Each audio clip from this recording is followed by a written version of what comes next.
Everybody, what's up and welcome back to today's video guys. And today I'll be showing you how to enable offline mode on your Epic Games launcher and on your Epic Games account. So yeah guys, make sure to watch this quick and easy video till the very end and follow my steps correctly so you can make sure this works the same for you and that you can do this yourself. But yeah guys, let's get straight into it. The first thing you want to do guys is go ahead and open up the Epic Games launcher if you haven't already. After opening up Epic Games guys and logging into your account or creating a new account if you do not already have one, then you will be greeted by this main page right here where you can see all the games that you have and all the games that you can buy on the Epic Store.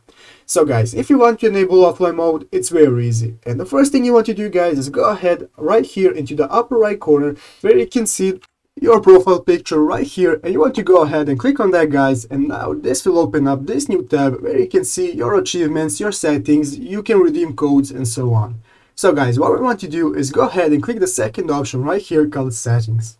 So guys, go ahead and click on settings, and after entering settings guys, you can see that now you have more options to edit your account. And as you can see here guys, under preferences, the first option is called enable offline mode browsing. So guys, we want to go ahead and activate that if it isn't activated already. And after activating that guys, now you can go back, and the next time that you do not have internet, then you will still be able to log into your Epic Games launcher and on this account, and you will still be able to browse, but you will not be able to do anything that requires internet. So yeah guys, that's how you do it. I hope this video was helpful. If it was, make sure to leave a like and subscribe to the channel. So yeah guys, thank you for watching, take care and bye.